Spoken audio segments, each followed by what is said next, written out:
오늘 베드로를 포함한 그 예수님의 12사도와 함께 초대교회는 정말 폭발적으로 성장하고 부흥했습니다.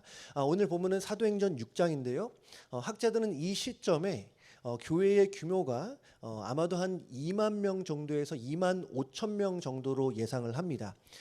처음에 예수님을 믿는 사람들이 불과 몇십 명에 불과했던 것을 감안을 하면 엄청난 속도로 교회가 성장하고 있던 거죠. 근데 양적으로만 성장한 것은 아니었습니다. 사도행전에 나오는 이 초대교회의 모습을 보면 때로는 정말 이상적이다 할 정도의 모습도 보여줍니다. 많은 이들이 하나님의 말씀을 진지하게 들었고 또 자신의 죄를 자복하기도 했고 또 많은 이들이 세례도 받았어요. 그리고 날이면 날마다 사람들이 교회로 몰려오기 시작했고 또 교회 안에서는 정말 세상에서 경험치 못했을 아주 따스한 교제가 있었습니다. 어려운 이웃을 향한 사랑과 배려도 물론 있었어요. 그런데 오늘 본문을 보면 그런 교회 안에 첫 번째 위기가 찾아옵니다. 사도행전 6장 1절 말씀 제가 볼게요. 그때의 제자가 더 많아졌는데 헬라파 유대인들이 자기의 과부들이 매일의 구제에 빠짐으로 히브리파 사람을 원망하니. 당시 기준으로 보면 과부는 언제나 약자였습니다. 당시는 남성 중심의 사회였기 때문에 당시 남편을 잃었다는 것은 소위 경제력을 다 잃은 것이나 다름이 없어요. 그래서 과부는 가난할 수밖에 없는 구조입니다. 그래서 교회는 처음부터 이 과부들을 배려했고 그들을 위한 도움의 손길을 내밀었었어요. 근데 이 과부 중에도 이스라엘 본토 출신이 있었고 이 본토 출신을 히브리파라고 불렀고 또한 이스라엘 바깥 지역의 출신들 이들을 헬라파라고 불렀습니다. 근데 문제는 이렇게 구제하는 과정에서 이 헬라파 과부들이 조금 소외가 됐던 것 같아요. 이 히브리파 과부들에 비해서 구제의 양이 좀 적었을 수도 있고 또 빈도가 좀 적었을 수도 있습니다. 왜 그랬는지는 몰라요. 그것을 교회에서 봉사하는 분들이 의도했는지 그렇지 않았는지 또 어떤 행정적인 문제가 있었는지도 모르고 또 어쩌면 오해가 있었을 수도 있어요. 어쨌든 이 헬라파 과부들이 구제를 잘 못 받는 상황인 거예요. 그래서 헬라파 유대인들이 원망하기 시작합니다. 이런 목소리가 아니었을까 싶어요. 아니 히브리파 과부들은 그렇게 매일같이 잘 챙겨주면서 왜 우리 헬라파 과부들은 그렇게 소외시키냐고. 아니 나눠주는 것도 공평하게 해야지 왜 사람을 이렇게 차별하냐고. 이런 류의 목소리가 있었던 것으로 보여요. 여러분 여기서 이 원망의 목소리가 있었다는 것은 사소한 문제가 아닙니다. 우리가 짧은 구절이라서 잘 느끼지 못할 수도 있지만 이것은 교회의 커다란 위기였어요. 이제 막 교회가 폭발적으로 부흥하고 성장하고 있고 정말 놀라운 역사를 보고 있는데 지금 교회 안에 원망하는 목소리가 점점 커져가고 있는 실정입니다. 여러분 이것은 초대교회가 교회적으로 당면한 첫 번째 위기였어요. 물론 지난주에 봤던 것처럼 이 아나니아와 삽비라 부부의 문제도 있었지만 이것은 개인의 문제였지 교회적인 문제는 아니었습니다. 교회적으로 그렇게 영향력이 있지는 않았어요. 하지만 오늘 이 일은 교회 전체적으로 큰 위기이자 문제였습니다. 왜냐하면 원망이라는 것은 원망이 있으면 교회는 하나 될 수 없기 때문이에요. 원망이 있으면 관계가 깨지고 갈라지고 분열하게 돼 있어요. 여러분 정말 그렇지 않습니까? 우리 가족 사이에도 원망이 많으면 가정이 하나 될 수 없어요. 교회도 마찬가지입니다. 교회 안에 원망이 있으면 잘못되면 갈라지는 거예요. 지금 초대교회 안에 이 히브리파 유대인들, 본토 출신의 히브리파 유대인들 또 본토 밖에 있는 헬라파 유대인들 사이에 균열의 조짐이 있었던 거예요. 이 원망의 죄가 얼마나 심각한 결과를 가져오는지 우리가 때로는 간과할 때가 있습니다. 근데 성경의 역사만 보더라도 이것이 얼마나 심각한지 알 수 있는데요. 참 많은 이들이 원망하다가 망했어요.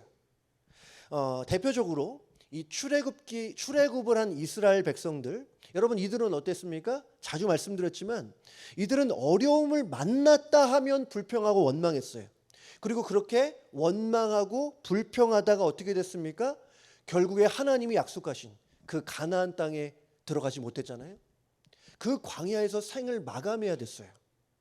그래서 저는 이 부분에 대해서 참 많은 묵상을 하면서 원망이 뭐의 약자인지를 깨닫게 됐습니다. 얼마 전에 말씀을 드렸는데요. 원망은 이거의 약자예요. 원망하면 망 뭐예요? 다 아시네. 망한다. 제가 지원했지만 굉장히 성경적인 것 같아요. 원망하면 망한다가 원망이에요. 근데 문제는 원망이 나만 망하게 하는 게 아니라는 거예요. 나의 원망을 듣는 사람도 망할 수 있어요. 그리고 더 큰 문제는 뭐냐면 원망의 전파력이 상당히 빠르다는 거예요. 원망은 바이러스처럼 전염력이 굉장히 강해요. 그래서 만약에 내가 원망을 하면 그 원망을 듣는 사람도 쉽게 원망할 수 있고, 그렇게 쉽게 원망이 전염되다가 결국에는 모두가 다 원망할 수 있어요. 그래서 결국에는 원망하다가 공동체가 깨지고 망가지는 일들이 참 많이 있습니다. 그것을 보여주는 대표적인 예가 있어요.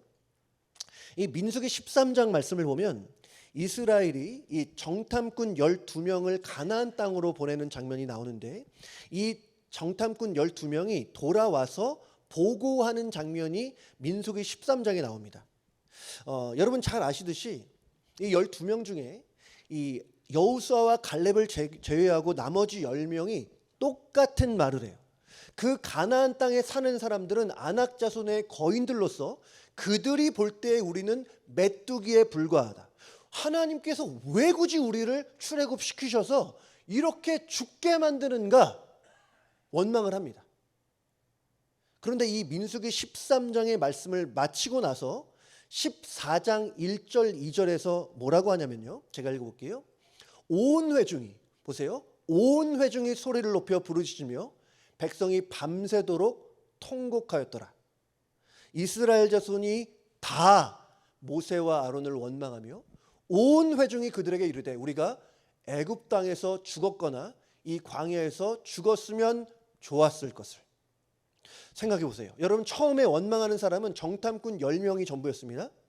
근데 그 숫자가 기하급수적으로 늘어나더니 온 회중이 다 원망했대요. 여러분 온 회중이 몇 명입니까? 성인 남자만 60만 명이에요. 여자와 아이들까지 합치면 150만 명, 200만 명 충분히 되지 않겠습니까? 10명이 원망하던 10명의 사람들이 150만 명, 200만 명이 된 거예요. 전염력이 그렇게 빠르다는 것이죠. 제가 이 시간에 여러분에게 뭘 하나 보여드리려고 하는데요. 불평하고 원망하는 말입니다. 보여주세요. 지금 메모리얼 위켄드잖아요. 지금 여행 많이 가셨는데 난 왜 여행도 못하고 여기 있지? 교회에서 열심히 봉사를 하는데 문득 이런 생각이 들어요. 교회 일은 왜 나만 열심히 하는 거지? 주변에 있는 많은 사람들 중에 특별히 저 사람은 도저히 이해가 안 돼. 에이 몰라. 다 귀찮고 짜증나. 원망하는 말들 맞잖아요.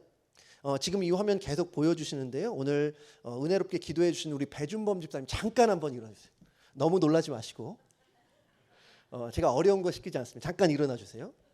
저 글을 평소의 목소리 크지 않게 주변에 한 5분 정도 듣게 평소 목소리로 한번 읽어주세요. 시작.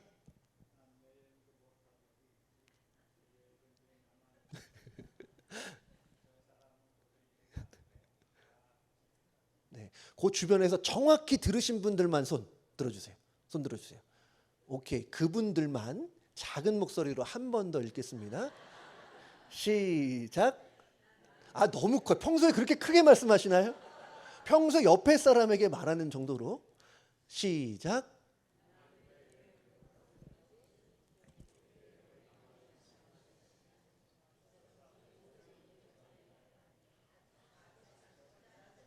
저 화면을 보지 않고 정확하게 저 문장을 들으신 분들만 좀 손.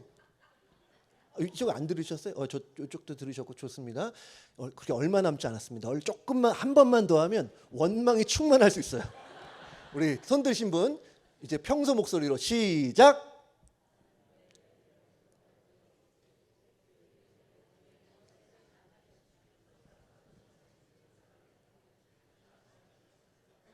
오케이. 마지막 한 번만 더 하면 충분할 것 같습니다.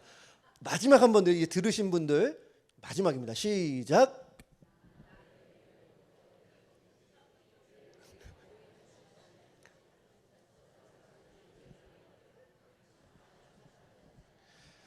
오케이. 지금 온 백성이 다 원망하고 있어요. 저는 오늘 이렇게 웃으면서 원망하시는 분들 처음 본 것 같아요. 여러분, 무슨 말씀 드리는 건지 아시겠죠?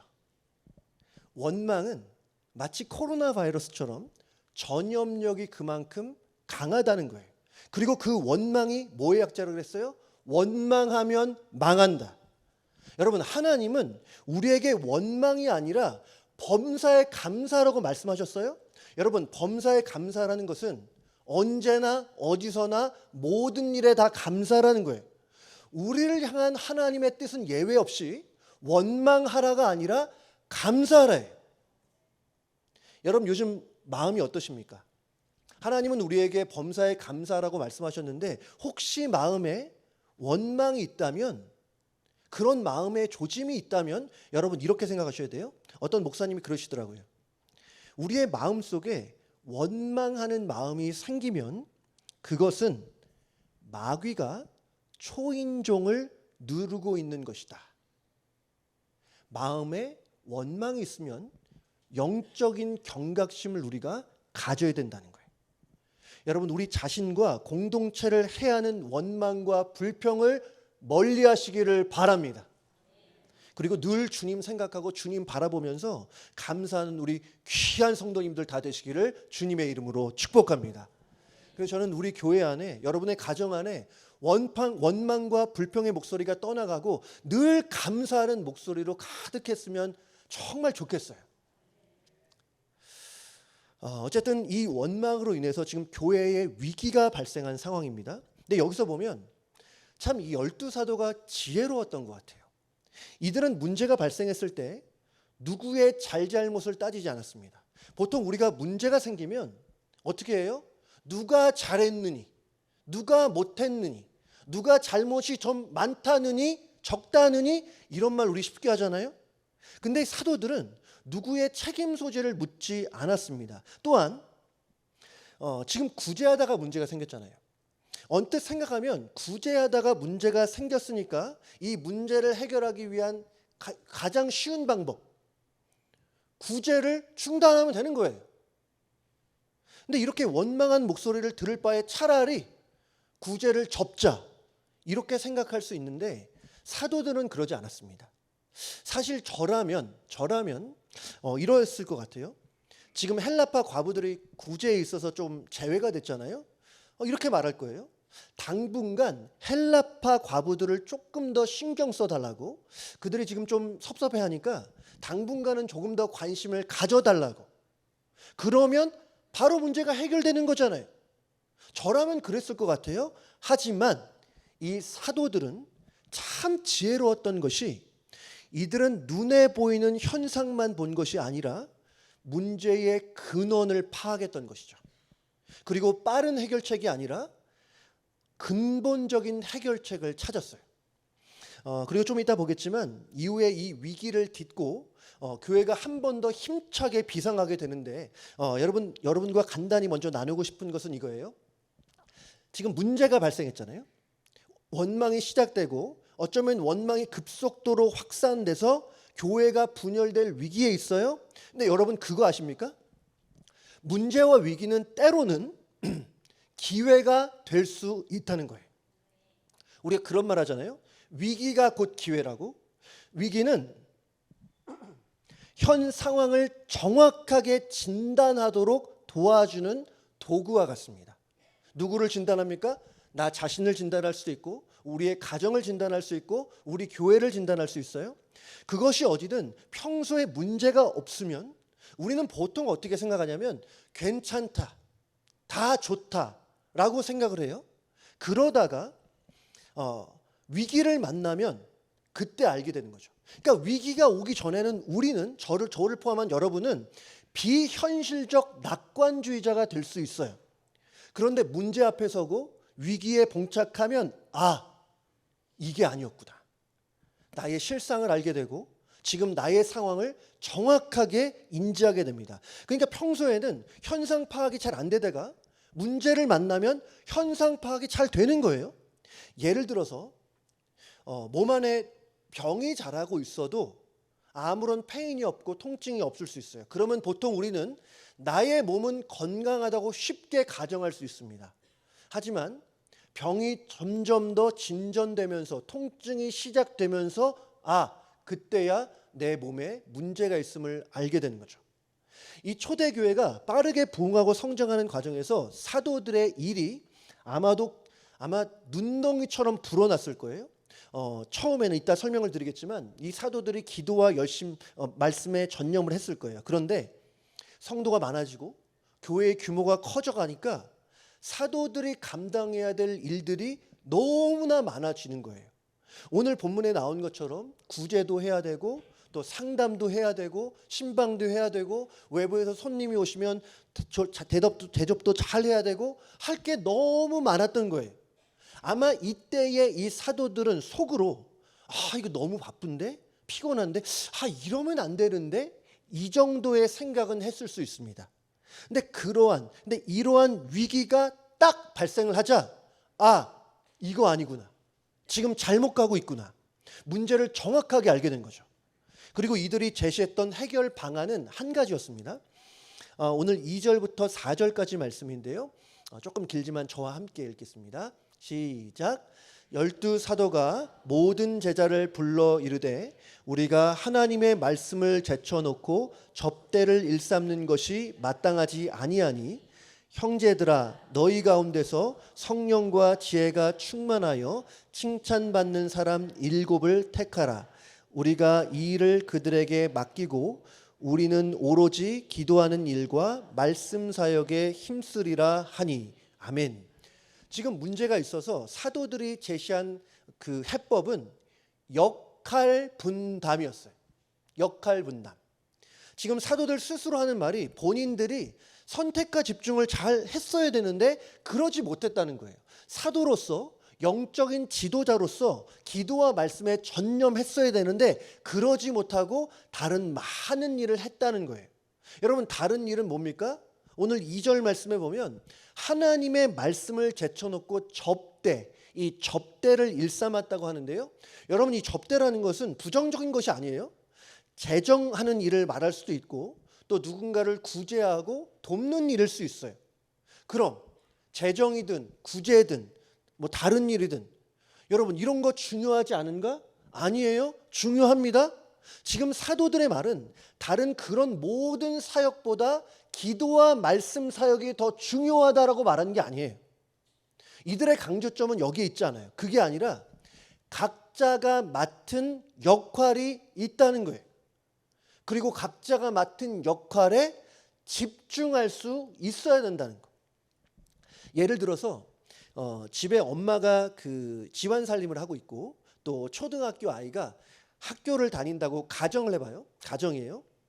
그럼 엄마의 역할은 집안 살림을 잘 하는 것이고 아이의 역할은 열심히 공부하는 것입니다. 일반적으로 그래요.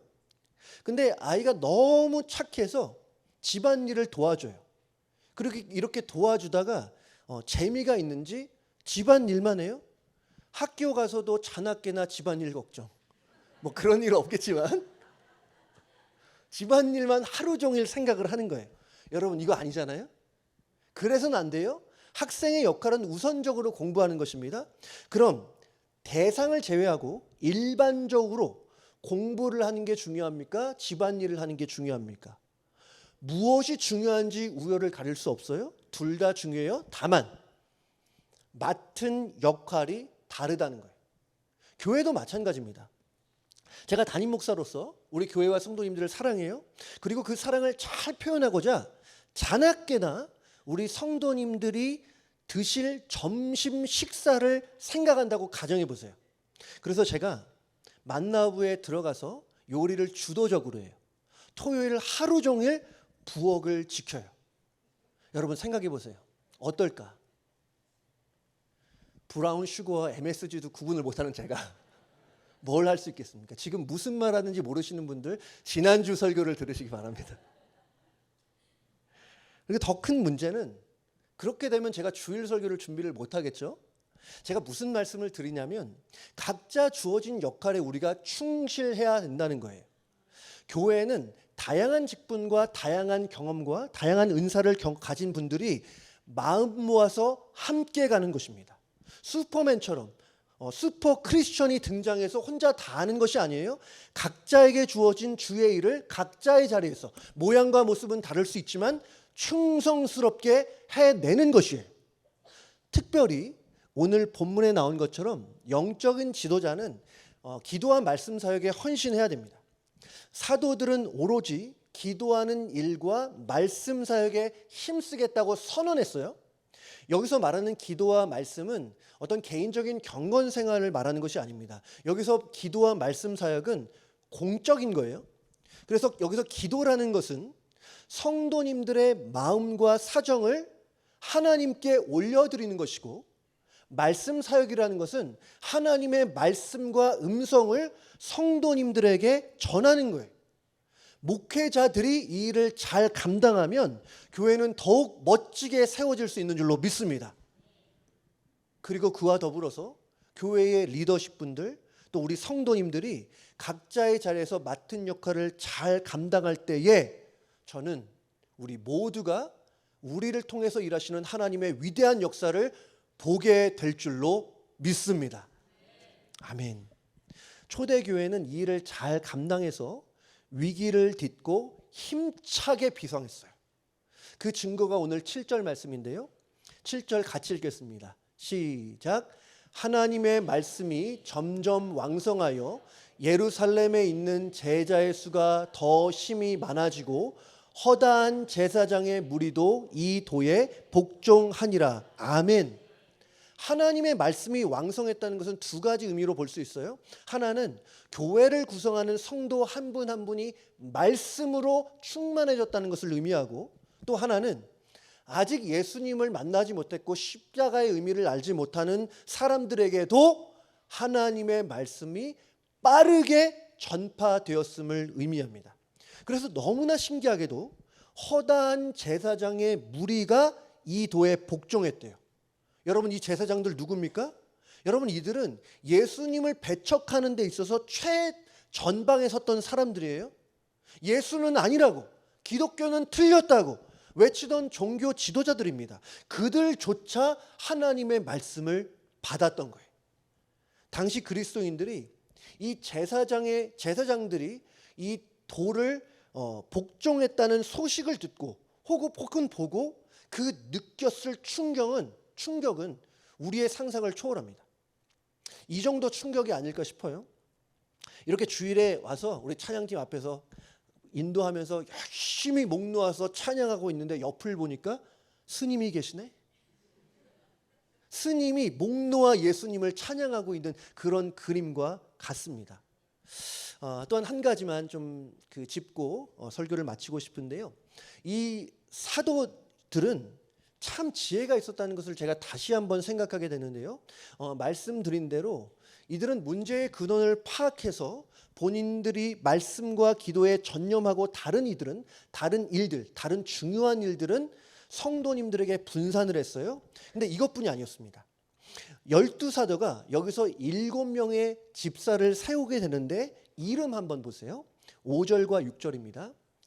온 무리가 이 일을 기뻐하며 믿음과 성령이 충만한 사람 스데반과 또 빌립과 브로고로와 니가노르와 디몬과 바메나와 유대교에 입교했던 안디옥 사람 니골라를 택하여 사도들 앞에 세우니 사도들이 기도하고 그들에게 안수하니라. 굳이 7명의 집사의 이름을 언급하고 있어요. 왜 그럴까요? 잘 보세요. 스데반, 빌립, 브로고로, 니가노르, 디몬, 바메나, 니골라, 이 이름들 구약 성경을 포함해서 사복음서까지 해서 이러한 이름들을 여러분 보신 일이 있으십니까? 아마 이름 하나 정도는 들어보셨을 거예요. 빌립이라는 이름. 예수님의 12제자 중에 한 명이에요. 근데 예수님의 12제자 중에 2명이 헬라식 히브리식이 아니라 헬라식 이름을 가졌는데 그것이 안드레와 빌립입니다. 포함해서 제가 말씀드리고 싶은 것은 지금 이 7 집사님들의 이름 모두가 본토에 있는 히브리식이 아니라 헬라식 이름이라는 거예요. 무엇을 의미합니까? 이들 모두가 헬라파 유대인이라는 거예요. 기억하시죠? 지금 초대 교회의 문제의 발단이 뭐였습니까? 헬라파 과부들이 구제를 제대로 받지 못해서 원망이 시작된 거예요. 그런데 그 구제의 담당자들을 누구로 세우냐? 히브리파 유대인이 아니라 헬라파 유대인으로 세운 거예요. 뭐예요? 양보한 거예요. 지금 이 사도들은, 예수님의 12사도들은 모두가 다 히브리파 유대인들입니다. 어쩌면 이 사도들은 히브리파 유대인으로서 히브리파 유대인들과 일하는 것이 더 편했을지 몰라요. 하지만 양보했습니다. 그래서 문제를 금방 봉합할 수 있지 않았는가? 여러분, 이렇게 우리가 살면서 교회에서도 그렇고 또 가정과 일터에서도 참 다양한 문제들을 우리가 직면할 수 있는데, 사실은 어떤 문제들은 내가 한번 양보하고 내가 한번 손해보면 너무나 쉽게 해결되는 일들이 있잖아요. 사도들은 그걸 알았던 것이고 그것을 실행에 옮겼던 거예요.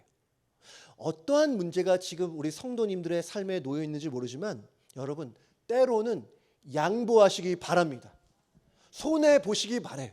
자신의 권리를 주장하지 않고 한번 포기해 보세요. 그러면 문제가 더 이상 문제가 아닌 경우가 참 많다는 거예요. 근데 여러분, 하나님께서 양보하는 그 사람 손해보게 하시겠습니까? 그렇지 않아요. 하나님은 다 보고 계세요. 그리고 하나님이 다 갚아주시고 채워주실 줄로 믿습니다. 우리 귀한 성도님들이 양보하고 손해볼 때에 하나님께서 채워주시는 일들을 경험해 볼 수 있으면 좋겠어요. 오늘 말씀은 이 초대교회의 위기로부터 시작됐습니다. 원망으로 인해서 교회가 분열된 위기에 있었지만 사도들은 2가지를 했습니다. 첫 번째, 역할 분담을 잘했어요. 이 사도들은 영적인 그 지도자로서 기도와 말씀 사역에 전념했고 다른 중요한 일들은 성도님들에게 분담을 했습니다. 그리고 2번째로 사도들은 양보의 미덕을 보여줬다. 그래서 헬라파 유대인들을 교회의 7 집사로 세웠던 거예요. 그 결과 교회가 부흥되었고 복음의 진전이 일어났고 하나님의 거대한 역사를 볼 수 있었던 거예요. 우리 모두에게 각자의 자리에서 자신의 역할을 충실히 감당하는 그 열정과 함께 누군가에게 양보할 수 있는 마음의 여유와 넉넉함이 있기를 바랍니다. 여러분, 그럴 때 교회와 우리의 삶은 하늘의 충만한 은혜로 가득가득 채워질 줄로 믿습니다. 그러한 하나님의 역사를 우리 모두가 경험하시기를 주님의 이름으로 축복합니다.